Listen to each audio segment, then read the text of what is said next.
Hello les amis, ravi de vous retrouver. Ça faisait longtemps, après une longue absence. Et ben me revoilà sur les réseaux. Et il y a une raison pour ça. Eh bien, figurez-vous que j'ai à nouveau la compostellite aiguë. Est-ce que tu sais ce que c'est que la compostellite aiguë? Eh ben, c'est le désir de repartir sur le chemin de Compostelle. Donc je repars bientôt. Je suis en train de faire les préparatifs et je suis very exciting.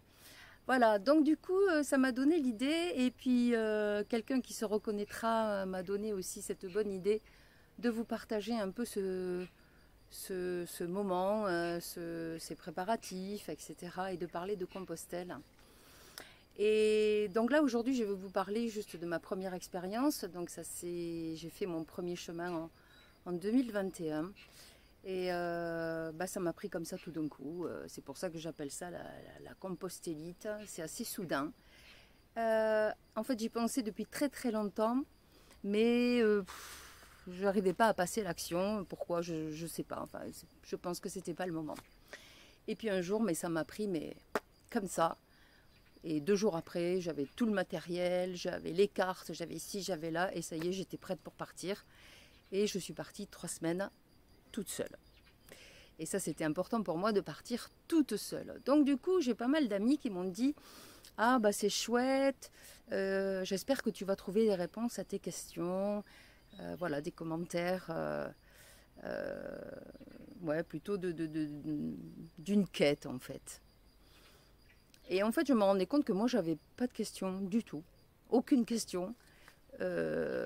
J'y allais juste pour avoir l'expérience.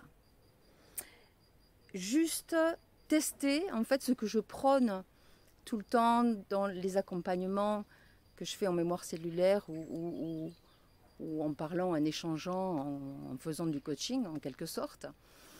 Et donc je voulais éprouver tout ça, les synchronicités, ma foi. Voilà, je voulais vraiment y aller pour expérimenter avec ce besoin impérieux d'y aller toute seule. Et ben pourquoi? Parce que j'avais juste pas envie soit d'attendre quelqu'un, soit que quelqu'un m'attende. Voilà, je voulais vraiment me sentir complètement libérée par rapport à une relation affective, soit avec le conjoint, une amie, un machin comme ça. Voilà, donc je voulais vraiment vivre ça toute seule, ne compter que sur moi. Et je me suis rendu compte également que ça faisait peur. Il y avait beaucoup de femmes qui me disaient «Ah, mais partir toute seule, moi j'aimerais tellement le faire, mais seule, vraiment, j'ai trop peur. Et tu t'imagines ci, et tu t'imagines ça, et machin. » Bon, vous voyez, je suis revenue entière. Ça s'est très très bien passé.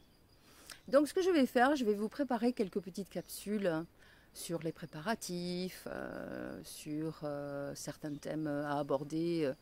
La préparation du sac, qu'est-ce qui est important, qu'est-ce qui est moins important, quelques péripéties comiques, comment dire, ouais, quelques idées. Voilà, donc je vais vous partager tout ça, je vais faire sûrement plusieurs capsules. Et puis voilà, donc n'hésitez pas à me faire des commentaires. Donc pour ceux qui ne me connaissent pas, je m'appelle Elisabeth et je suis une podologue affranchie, libre penseur et spécialiste en ancrage posturaux et réflexologie plantaire et mémoire cellulaire. Voilà. Et tout ça va se mélanger, va se compléter pour essayer de faire un accompagnement le mieux possible. Voilà, donc sur ce chemin de Compostelle, cette fois-ci, je ne pars pas toute seule. Donc je pars avec une très vieille amie à moi. Et voilà, donc elle va y mettre une intention, elle, sur son périple Compostelle. Je vais en mettre une de moi aussi, une intention à la fois personnelle et générale. Voilà, je vous embrasse très très fort et puis je vous dis à très bientôt. Ciao les humains.